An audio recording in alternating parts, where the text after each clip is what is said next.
नमस्कार, आप देख रहे हैं बिज तक। मैं हूं रजत देवगन। आज के सत्र में इंडियन मार्केट्स में एक बार फिर से बिकवाली देखने को मिली। वीकली क्लोजिंग थी आज, लेकिन ये क्लोजिंग बिगड़ गई। शुरुआत जब हुई थी तो 17,424 के लेवल पर निफ्टी ओपन हुआ। अगले 15 मिनट हुई खरीदारी और 17,489 का हाई लगा दिया, लेकिन ये हाई इस हफ्ते का ही हाई साबित हुआ।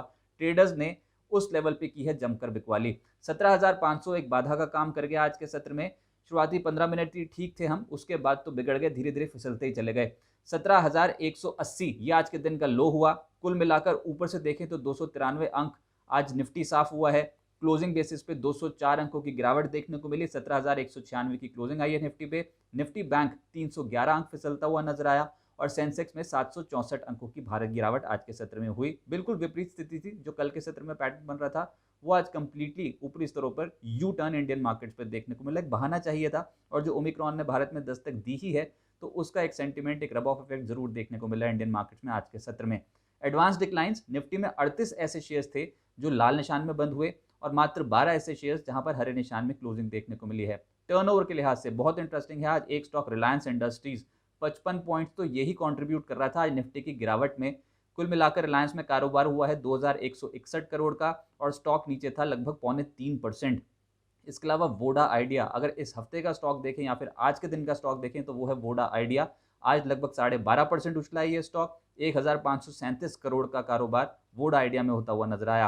आईईएक्स एक्स बोनस की डेट थी आज। एक शेयर पर 2 बोनस शेयर दिए हैं इस कंपनी ने। अगर देखें तो वैसे तो उसका बोनस का इम्पैक्ट आपको भाव गिरा कर दिखाएगा, लेकिन कुल मिलाकर निचले स्तरों से 5% के आसपास की तेजी स्टॉक में बनी और 1,545 करोड़ का जो है वो कारोबार आईईएक्स में होता हुआ नजर आया।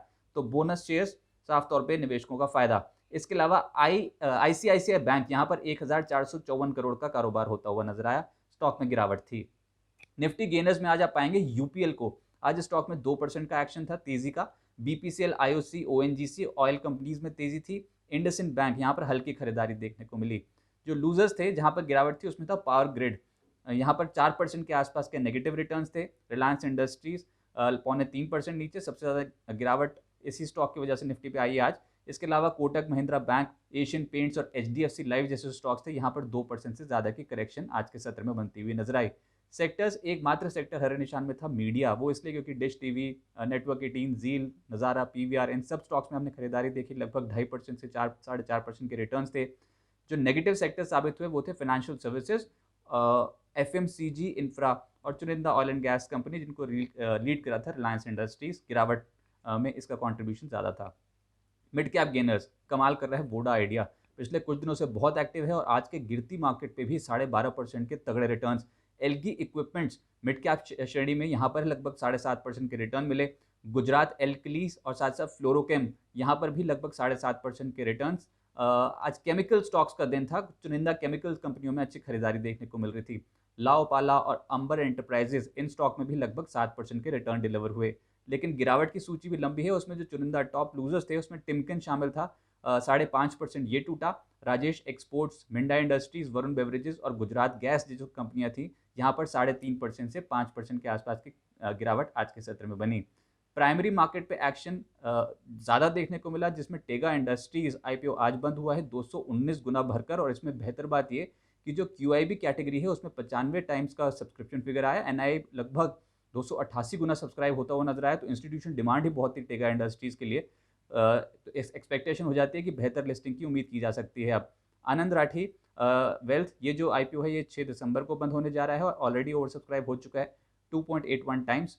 अगले हफ्ते जो आईपीओ अब आ रहा है 7 से 9 दिसंबर को जो खुला रहेगा वो है रेट गेन ट्रेवल्स का। 1,336 करोड़ रुपए जुटाने की कंपनी की योजना है और अब रेट गेन देखना होगा इसके सब्सक्रिप्शन फिगर्स कैसे आते हैं। 7 दिसंबर को ये ओपन होने जा रहा है। और भी पॉसिबिलिटीज हैं प्राइमरी मार्केट्स में, क्योंकि ये जो महीना है ये आईपीओज की लंबी कतार है। लेकिन अगले हफ्ते जो हम क्लोजली ट्रैक करेंगे और पॉसिबिलिटी है जिन आईपीओज के आने की, उसमें Go Airlines, Shriram properties, Metro Brands, इन आईपीओ के आने की प्रोबेबिलिटी, पॉसिबिलिटी बहुत ज़्यादा है। वीकली अपडेट अगर मैं आपको दूं तो निफ्टी पे 1% के आसपास के गेंस मिले निचले स्तरों से और निफ्टी बैंक आधे फीसदी के गेंस देकर गया है। लेकिन निफ्टी बैंक जहां से हफ्ते की शुरुआत हुई थी वहीं पर ही लौटता हुआ नजर आया। सेक्टर स्पेसिफिक एक्शन ज्यादा था आईटी स्टॉक्स में, दमदार एक्शन था। 3.5% इंडेक्स ऊपर इस हफ्ते। इसके अलावा कंज्यूमर ड्यूरेबल्स, मीडिया और सरकारी कंपनियों में दाव लगता हुआ नजर आया। यहाँ पर 1.5% से 2.5% इंडेक्स जो है इन तमाम कंपनियों के ऊपर हैं। और साथ ही साथ जो गिरावट थी उसमें फार्मा इस हफ्ते प्रदर्शन नहीं कर पाया था। हेल्थ केयर और फार्मा ये दोनों ही इंडाइसेस टूटते हुए नजर आए, 2.5% से 3% का करेक्शन दिखा गए। एनर्जी और एफएमसीजी पर भी दबाव बनता हुआ नजर आया। हफ्ते में जो सबसे तेज चला वो था टीसीएस निफ्टी में। टीसीएस में लगभग 5.5% के रिटर्न डिलीवर हुए हैं। इसके अलावा HCL Tech, IndusInd bank 5.5% return देते हुए नजर आए। और बजाज फिनसर्व, टाटा मोटर्स यहाँ पर भी 4% से 5% के रिटर्न डिलीवर हुए हैं एक ही हफ्ते में। जो गिरावट निफ्टी पे दिखा के गया है इस हफ्ते उसमें है सिप्ला। इनफैक्ट ऊपर की जो 3 स्टॉक्स हैं गिरावट वाले वो फार्मा ही हैं, सिप्ला, डिविस लैब्स और डॉक्टर रेड्डीज। यहाँ पर 3% से 5.5% का करेक्शन था इस हफ्ते। और साथ साथ भारतीय एयरटेल ये भी कमजोर हुआ 2.25% के आसपास। और हीरो मोटोकॉर्प 2.5%, यहाँ पर इस हफ्ते गिरावट देखने को मिली। लेकिन जो कमाल कर गए शेयर्स वीकली बेसिस पे, हफ्ते दर हफ्ते मैं बात कर रहा हूँ, इस हफ्ते का परफॉर्मेंस सबसे बेहतर है आइडिया सेलुलर। हम बार बार इसका जिक्र कर रहे हैं, लेकिन इस हफ्ते देखिए आप 33% रिटर्न्स आइडिया सेलुलर में लोअर लेवल से मिले हैं। वोडा आइडिया ने कमाल किया है इस हफ्ते। इसके अलावा टीटीएमएल ये तो लगातार बढ़ ही रहा है स्टॉक और 27% ये ऊपर है। बीएससी लिमिटेड इस हफ्ते 23% बढ़ता हुआ नजर आया। फ्लोरोकेमिकल पिछले कुछ दिनों से बहुत एक्टिव, 20% का रिटर्न दे गया। मैस्टेक, एलगी इक्विपमेंट जैसे स्टॉक्स 14% ऊपर थे।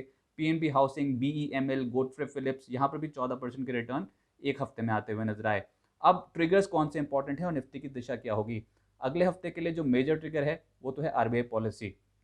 6 से 8 दिसंबर को एमपीसी पॉलिसी कमेटी की बैठक है और देखना होगा कि ब्याज दरों को लेकर क्या कुछ अनाउंसमेंट्स आती हैं, तो वो क्लोजली ट्रैक किया जाएगा।